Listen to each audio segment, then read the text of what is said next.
Yung nagpiprito ka ng talong, minamadali mong maprito lahat, parang sinangag lang. Kasi darating na yung may-ari ng kusina namin, si Itim. Galit na galit kasi yan pagka kami nagluluto eh. Dito kasi siya natutulog. Ayun nga, syempre gusto niya lang siguro na dito siya matulog kasi nga para solo niya. Yan kasi sa taas namin, sama-sama kami. Eh, alam mo naman yung ano, diga, yung pusa kapag ang dagain ng dere yan. Diba? Ayan. Ayan, nawala kasi ang aming pusa. Kaya ang daga pumasok dito sa kusina. Ayan, nakapagluto ng pritong talong na ginawang sinangag.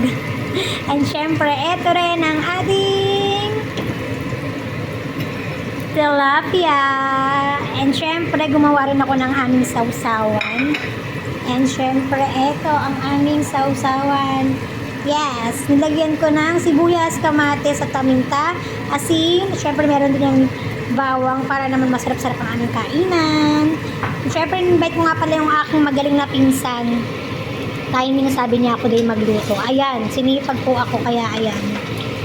Nakapagluto. Syempre, ayan na. Tingnan nyo ang aking sinangag na talong. Actually guys, ito yung ano, yung talong dito is malalaki. Hindi parehas sa atin mahaba. Ngayon, kapag pinapray na siya dito, alam mo yung parang ano na siya. Pinapasok siya ng maraming mantika. Ay, yung malalaking talong, yung mga ganyang kalalaki. Basta matabang siya. Hindi siya parehas ng talong na natin na yung mahaba.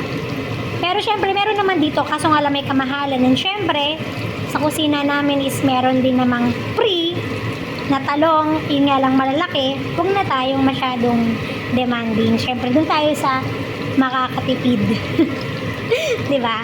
But thanks God. Love, love.